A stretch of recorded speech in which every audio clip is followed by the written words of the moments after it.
Before we get into today's show, I just want to take a minute to say thank you. It's because of loyal listeners like you that we're able to equip and empower leaders at work and at home to stop drowning in the waves of their circumstances and instead build their life and leadership on the rocks, the essential rocks. And would you do me a favor? If you're really enjoying the show, would you mind to rate the show on whatever platform it is that you watch or listen to us? We hope we've earned 5 stars in your book, and that rating will help us to continue serving those in leadership. And also, feel free to share it with your friends, your family, your coworkers, or anybody else who wants to grow in their leadership. Thank you so much. Now on to the show. But another habit we have to develop as a coaching leader is giving consistent feedback. I mean, think about it. You talked about sports coaches, right? You would never see the coach of your favorite football team wait until 3 weeks later after the game to say, hey, you know the third play of the second quarter when you missed the tackle? Here's what I think happened. You'd never see that happen. So true. It doesn't even make sense, right? And yet we do that in leadership all the time. This is the Leadership on the Rocks podcast, where we equip and empower leaders like you to thrive in and create harmony between your professional and personal lives. I'm your host, Bethany Reese. And in today's episode, we're going to be talking with Julie Pierce about the importance of taking a coach approach with leadership. Julie Pierce coaches Christian executives to have clarity and confidence. She does this through one-on-one coaching, consulting with teams, and communicating with groups. She leads up the team of coaches for the Foresight Group. That's a team focused on helping every leader have a thriving team culture. Her passion for helping leaders lead in a healthy, sustainable way comes from coming back from her own season of pastoral burnout. She lives in the Dallas area, has been married for over 25 years, and has 2 teenage sons and 2 canine coworkers to keep it on her toes. So we are so glad, and welcome to the podcast, Julie. We're so glad to have you. Bethany, what an honor. Thank you so much for the invitation. I'm excited to be with you today. Oh man, I am excited for this episode. You are the ultimate coaching champion for leaders. And I love that about you. Most of us know what a coach is when it comes to sports, but we're kind of missing the ball when it comes to coaching and leadership. So can you just start us off with a definition? Can you define for us, what do you mean by a coach approach when it comes to leadership? Yeah, I love that question because really a leader who takes a coach approach, they're choosing not to take a management approach, right? So management is when you're just you're just coordinating stuff, you're coordinating systems, you're coordinating things, right? But leadership is different. Mm-hmm. And a coaching leader is someone who is all about bringing out the best in their team. In fact, a coaching leader would say, it's not about me, it's about the team. A coaching leader is always saying, hey, it's not about me and my agenda and all the things that I want people to know about me. A coaching leader is saying, hey, I see that potential in you and I want to help you get there. I see what we could accomplish together. Let's go for it. A coaching leader always is saying, hey, it's not about me, it's about the team. And they are about bringing out the best in the people they lead. Isn't that so true? Because, I think, and I played sports in high school, Same. But the older we get, the better we were.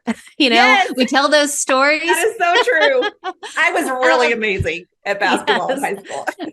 But here's the deal. Whenever you step into that coaching role, you're really no longer on the field doing the thing that's going to win the championship. You're trying to rally the players and bring out the best in them. Yes. So in my mind, this just hits home for me so much. Of when you step into leadership, you have got to die to self. Like you said, it's not about me. It's about everybody else. I love that. And like a coach, on a field or a court, you got to know what's going on in the game though, right? We don't want you to be ignorant. Number one, you better know your sport. So you better have some skill sets there. So grow yourself. But I love watching you on Instagram. You produce reels. And guys, side note, if you don't follow Julie, go to Instagram right now, follow her, Julie Pierce Leadership. It'll be in the show notes as well. But her reels really make you think and they will grow you as a leader. And one of those reels was talking about, hey, I want you to think about 2 questions. what is something that you need to stop? Like you've been pushing it really hard, but you need to stop. And the other one is, what's something that you really need to lean into and fight for? And I think those two questions are so, so good because as a coach, you got to know what's going on and then you got to know what play to call. And I think that's where a lot of people get stuck is, I don't know what to do. So, what kind of advice can you give leaders for them to grow stronger in reading a situation with people? If I know it's not about me and I'm watching everybody else and I'm watching things play out, how do I read a situation to step into that coaching role?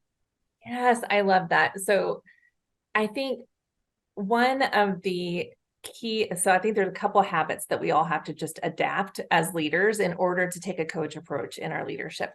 And one of them is asking those powerful questions, because what a powerful question does is, for the person who is answering it, is it really allows us to take that situation, that obstacle, that opportunity, that decision, that thing that has just been in front of us that we've been staring down like this, and it helps them just turn it around and see it from a different perspective, right?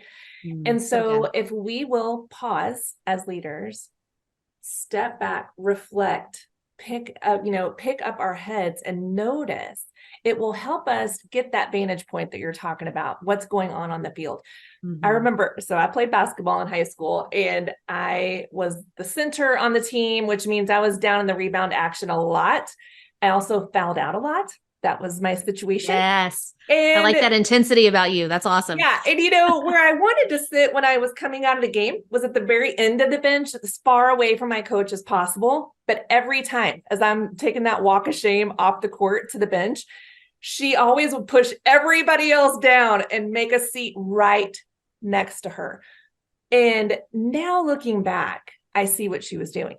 She would just ask me question the whole rest of the game. Hey, what happened in that play? Hey, what's going on with her? Hey, what's going on inside of her head?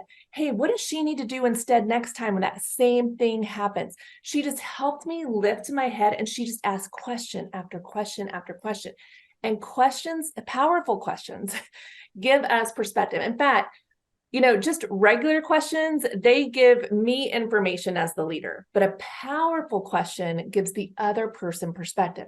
And so I learned from my coach back then how to just, hey, look at the whole court, look what's going on individually with the contributors, and how can I bring out the best? She was constantly asking me questions about how I could bring out the best in the other people on my team. So she really modeled that. Coach Sims, she really modeled that for me way back in the day, that has proven true in my leadership now for how I want to take a coach approach. So that's one of the habits we have to instill and develop, is asking those powerful questions. I love it. Can you give us an example? Because you said there's a difference in powerful questions and regular questions, right? Just a normal question is going to be for information. Powerful is going to make them reflect. So can you give us an example of, a situation where you would ask a regular question and then how you would differentiate that to ask a more powerful question? Yeah. Here's a classic scenario, right? Someone on our team comes to us and asks us, hey, what should I do with this? Like, what should we do? That we've got to make a decision by the end of the day. What should we do? And I might ask a question like, okay, well, what time? Like, what time do we have to have that? And I might ask for some kind of information, like, what time do we have to have that decision made by? Well, do we have, this piece and this piece and this piece, right? That would give me information to then go and make that decision for them, right? That's a regular question. But a powerful question would be, well, what do you think? What do you think we should do? Yeah. Tell me, what do you see? Ooh, what might be missing? What other information might we need? Hey, where have we done something like this before?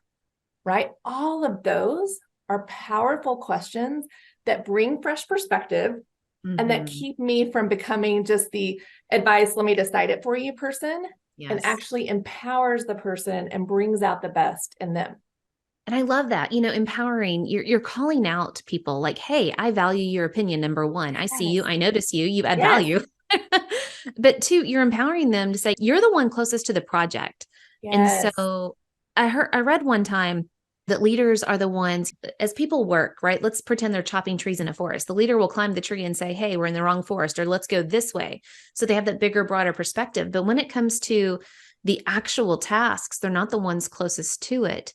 And yet so often they bulldoze where we're headed and they make those decisions. So I love that you've clarified that. Thank you. So guys, see how easy that is with that example. Instead of asking for information, ask their opinion into what they would do next, and ask supportive questions of, have you seen this before? Make them do some connections to notice patterns and things like that. That's so good. Yeah. Well, and Jesus was, the best example of doing this, right? Like I did this deep dive study into all the questions he asked, and it was one powerful question after another. And that was one of the questions he asked is, hey, what do you think? Like, right? Like the disciples came to him and said, hey, do we have to pay these taxes? And he was like, well, what do you think, guys? And he had them talk it through and process it through, right? And so he is an excellent example for us for looking. I would encourage every leader to do that deep dive study as well, to look at all the questions Jesus asked and look how powerful they were to bring out that insight in the others.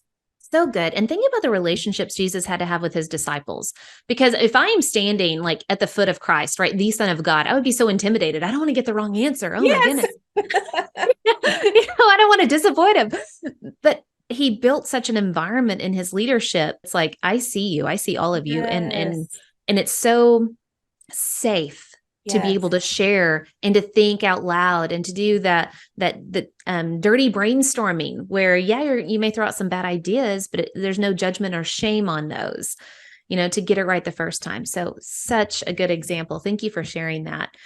So you were talking about habits and you said asking questions. Are there any more habits that we really need to know?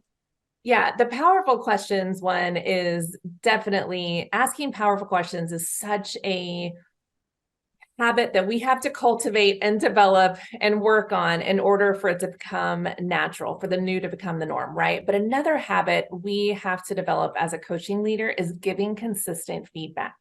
Think about it. You talked about sports coaches, right? You would never see the coach of your favorite football team wait until 3 weeks later after the game to say, hey, the third play of the second quarter when you missed the tackle, here's what I think happened. You'd never see that happen. Like, so true. It doesn't even make sense, right? And yet we do that in leadership all the time. Oh, well, I don't really have time to talk to them about that today, but on their performance review, I'll bring it up.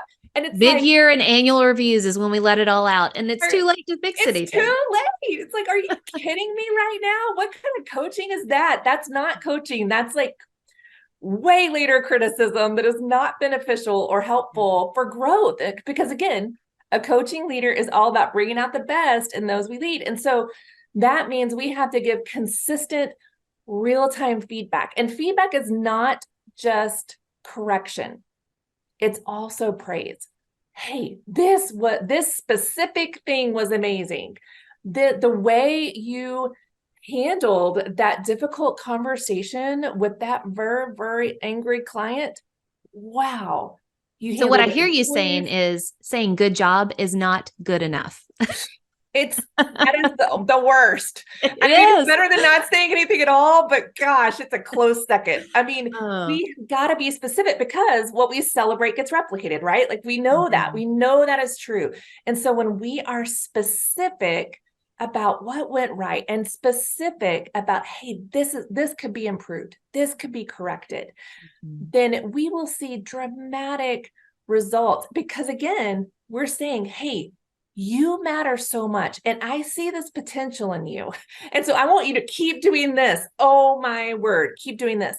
And if you'll just make this tiny tweak, look out what's going to happen with you and your leadership. So giving that consistent feedback before the game, during halftime, during the timeout, after the game, when we're watching film, all the way through our leadership will have this dramatic impact on those that we lead, and it will bring out the best in them.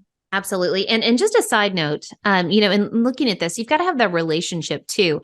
If especially new people on your team, chances are they've probably not had a leader. They've had a manager, right? Yes, Who's yes, done the whole like annual or semi-annual review, and that's when they get it. And so let people know that that's the team and the culture that you're building is, hey, we give feedback. That's how we get better. And so they know it's coming. So they're not blindsided by what, because they may tell themselves a story in the yes. beginning. No, I didn't said the wrong. No, this is how we get better. And you give me feedback. This is what we It's do. Yeah. I give you feedback. You give me feedback. It's a constant, consistent coaching culture. It's a developmental culture. Like we want you to win. We want you to succeed. We want you to step into your potential, and we're going to help you get there. absolutely. And we've got to kill the culture of just competition. Everybody's got to be out Yes. for themselves because that will not breed this kind of culture of feedback. No, no, not at all. Man. All right. So you said ask powerful questions, and then we're going to give very specific feedback. We're not going to say good job. We're going to say, I like the way you handled that conversation and whatever. Be very specific. Are there any more habits that we need to know about? I feel like those are the two biggest and most important. If we will be consistent with those, I do have, though, a couple more of my favorite coaching questions I can share, if that's okay. When we're Please do. asking those powerful questions, again, I picked these up from Jesus and kind of made them my own. But one other resource in addition to the Gospels that I will recommend and highly, highly recommend is Michael Bungay-Sinier's book, The Coaching Habit. Mm, Phenomenal. He talks about absolutely. asking questions, super simple, practical. So that's another resource. But another great, powerful question to ask that Jesus asked is, what do you want? Now, here's why I say this is important, is because when someone comes in with all this stuff, we immediately jump to, well, let me just fix that for you, or let me decide that for you, or let me do this, right? But Mhm. when we ask them what do you think? And then we ask, hey, so what do you want? It helps them get real clear on, hey, this is the outcome. This is the Mhm. goal. This is really what I'm hoping for will happen in this situation, in this decision, with this product launch. And so asking that, hey, so what do you want, really helps us. And then another question is, hey, so what are you afraid of? And that takes relationship, like you were talking earlier. But Jesus asked that question all the time. He was like, why are you so afraid? Right? And I love So to true. ask, what are you afraid of? Because oftentimes that will show us, hey, here's Mhm. that thing that's really getting in the way. Here's the reason why they've been circling around this and avoiding it for, Mhm. 5 months now, right? It asking that question, and it also builds that relational credibility, or builds Yes. that relational collateral between us as team members when we allow them a safe space to be vulnerable about what they're actually afraid of with this decision, this problem, this whatever. And then we go, yeah, I get that. Yeah. Okay, so how can we work around that? What would be another way? Absolutely. Right. So, yeah, I those are just just love a that few of those so much. questions. And I think, nobody wants to show up at their job and suck. That's not their No, goal. everybody Nobody wants to be does. successful. They do. And so, you're allowing them to say, I know that I have work to do. How can I step into that? And I love that. So asking those powerful questions, what are you afraid of? And so many of us are afraid of failure. We're afraid Yes. of disappointing. We're afraid of being less than perfect. And that is really hard. If you are trying to be perfect all the time, you can't sustain it because you can't achieve it. And I think No. that's tying into a lot of our burnout is going above and beyond when, hey, that fear is driving what you're doing. If you just back it up, what do I really want? And as Craig Groeschel would say, and get Mo good enough to move on. Yes, you know, absolutely. Man, Absolutely. Yeah, I think you're 100% right. So many of us, our core fear in there is we're afraid of failure because what has been modeled for us is failure is not acceptable. hmm Making a mistake, failing, now you're labeled as a failure instead of you experienced a failure. That thing didn't work. Okay, you tried it and it didn't work. And so if we can create environments and cultures where of course it's okay to try and fail. Of course you're not going to do everything perfectly every single time. Like, of course. So hmm we pick up, we move on. Like where we can take some of that fear of failure out of it by modeling. You don't get your head chopped off whenever something doesn't work, right? I love that. It Yes. takes some of that fear out. And then what do you know? It unlocks things for people Mhm. because now we're safe to try and to go for it and to turn it in, at 85%, right? Like it Yeah. just takes some of that fear away. Absolutely. And I want to bring up a good point that you said. You talked about modeling, doing lots of modeling of even saying, hey, I've made a mistake. Let me own that and let's move forward. Right. So there's one of modeling, being vulnerable, sharing your mistakes, thinking out loud through your processes. But I heard you earlier talk about the fact that you, first of all, you're a leadership coach and you lead other coaches. But I heard you say you have a coach. So talk to me about the importance of leaders having their own coach as they coach those that they lead or work with. Yeah, I always say that I think every single leader needs two people in their back pocket, two people on their favorites list on their phone, and that is a good counselor and a good coach. All of us need those two professionals in our lives, right? And it's obvious why we need the counselor, right? To help us with the Yes. hurts and habits and hangups and all of the things that we from our past, as well as that we have picked up along the way. So highly recommend that. But then also, we all need a coach. We need someone in our corner who is cheering for us, who is challenging us, who is asking us those powerful questions to help us reflect on our leadership, to take a step back and also to lift our heads a little bit and go, whoa, hold on, right? To look at Mhm. things from a different perspective, again, turning that problem around. So I think we all need those two professionals in our lives. And gosh, I mean, my my life and my leadership have been changed by those two leaders in my life, by my Yeah. counselor and by my coach. They have changed the trajectory of my life and leadership. Can't Mhm. speak highly enough of them. And think about it. Everybody listening, who is your coach? Are you intentional? You never want to be the smartest person in the room because that means you're not growing. And as John Right, Maxwell says, now that you're the lid, congratulations. right. So be intentional in finding a mentor, a coach that's ahead of you in the game or a different skill set. In leadership, there's so many different skill sets that you need, and so maybe you struggle stepping into conflict. Go find you a coach that can help you in stepping into Yes. conflict or whatever it is. Maybe some people are great with people, but they struggle with like task management of hitting those deadlines. And the reality is, as a leader, you were hired to execute something, so we got to hit those Yes. marks. So everybody needs a coach. I'm so glad that you pointed that out. It's so needed. In thinking about everything that we've talked about, let's say I'm new to leadership. So you've given us one resource, and guys, I'll have a link in the show notes to that book. But how do I even start this whole process of changing my mindset? Because so much leadership or management, I should say, that's modeled for us is controlling or micromanagement. Yes. How do I begin to make that mind shift to say, wait, I'm going to do it a little bit differently? How do we step into that? Yeah. Again, I loved your comparison to sports coaches because it's so tangible. And most of us have seen that, whether we played sports or we've watched it on TV or our kids played, whatever. Like it's easy for us to see, and especially those great, examples, right? And so I think sometimes it's a matter of, no joke, just mentally pretending you're putting on that coach's hat and you're saying, okay, I'm going to take that approach today. And Mhm. I'm going to choose to be curious about what's going on with this person, what's going on with this situation. And I am going to choose to look at them and their potential and say, how can I help them get there? Right? Because a management approach is such a short term strategy. It's so Mhm. short term, right? It gets the project done, sure. It, might be successful for a little while, but my goodness, taking a coach approach to your leadership is like this long term legacy strategy to your leadership. I mean, Oh, you heard me earlier. I was talking about my high school basketball coach yes. And what a lots and legacy. lots of years ago, right?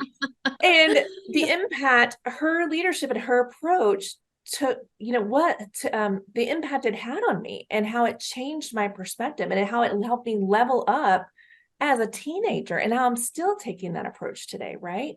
And so it's choosing, hey, I want to have that kind of impact on the team that I lead. We are not just delivering a product. We are not just turning in this project. We're not just launching this thing. We are investing in and helping bring out the best in the ones we lead for their good and for God's glory, right? That's what we're Absolutely. doing.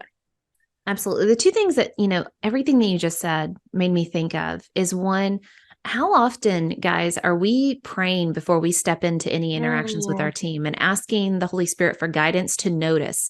I can really put my head down and crank out some tasks, but if I yes. don't have my head up, to notice what's not being spoken, notice the body language. So much is said through nonverbal cues, especially about what they're really feeling. So pray before you step into that. And two, again, you're not going to be perfect. So you're going to make a mistake. You're going to bulldoze a couple of things. But after that, when you notice it, and guys, after we do something, we always think about it and analyze it and it's in our heads. Own it the next time. Hey, I really pushed here whenever I should have, been a little softer and asking, your opinions or where we should go. I'm sorry for that. And next time I try to bulldoze a project, somebody asked me, hey, let's slow it down and think through this a little bit more. It's okay. So there's so much proactive that you could do just through the power of prayer, but then response whenever, you don't do things right. And you're not going to, by the way, you're not perfect, to step into that and own it and model what good leadership looks like by saying, I made a mistake and I'm going to own it. And let's go from there. Yes, So, I love that, Bethany. Such a yeah. great reminder that we have the Holy Spirit in us to give us supernatural insight, discernment, conviction, all of those things. And if we aren't tapping into that source before every conversation, before we step into lead, gosh, what we're missing out on and what our teams are missing out on. So I Yeah. love that you shared that. And how stressed we are because we think we have to do it Cool. all by ourselves. Right, right. Like, Oh, you're not alone in this. It's okay. Number one, you have the power of the Holy Spirit, but number two, you have a team. It's not all yes. on you. Yeah. So in thinking about coaching, right? I love this. Taking a coaching approach with leadership. Can you give us some key takeaways out of everything that you've shared? What are key takeaways on how we turn it around? How do we become that coach instead of that bulldozer in leadership? Yeah, just a few reminders would be to switch that perspective. As a coaching leader, it's not about me. Mm. It's about the team. It's not about me. It's about the team. It's not about me. It's about the team. And my job as a coaching leader is to bring out the best in those I lead. And those two quick habits that take a while for us to work on and for them to become just natural overflow for us are giving that consistent feedback, both the correction and the praise, specific, consistent feedback before the game, during the game, at halftime, after the game, all the things. And then again, asking those powerful questions that will help those we coach have fresh perspective on the situation.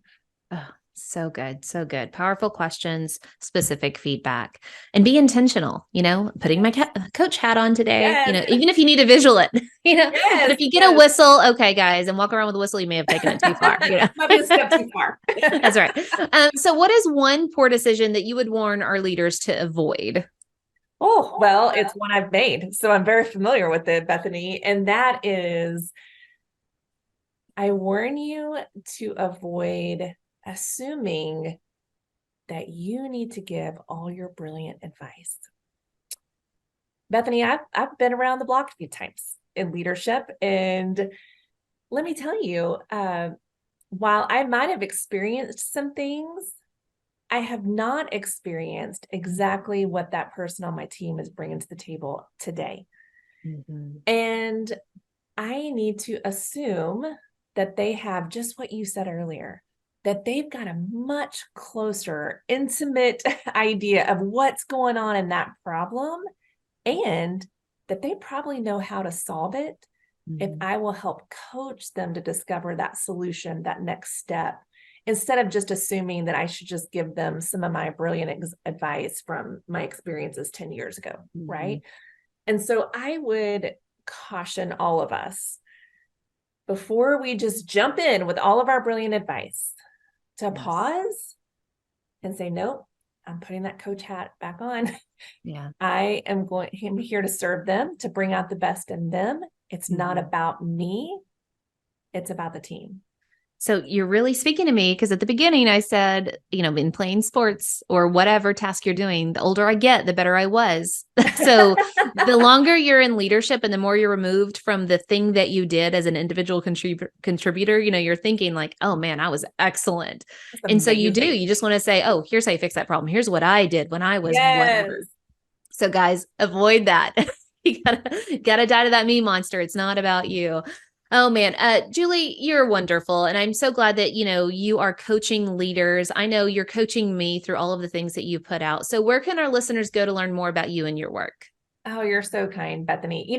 The best thing that your leaders could do would be to connect with me for a free 30-minute call. For the first 15 minutes, we will dive in how to apply what we just talked about, how to apply being a coaching leader in their one-on-one meetings. Awesome. Which is one of the most powerful places to practice this.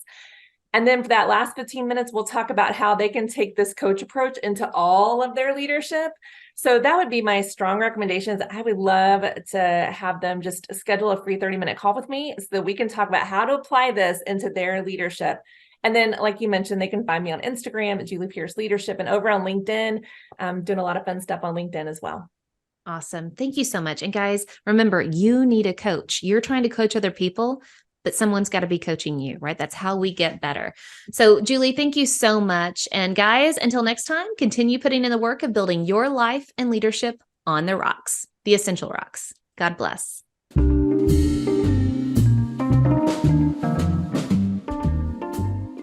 Remember, the most essential rock you can build your life and leadership on is the rock of Jesus Christ. Today's Bible verse comes from Nehemiah chapter 6, verse 3. And I sent messengers to them saying, I am doing a great work, and I cannot come down. Why should the work stop while I leave it and come down to you?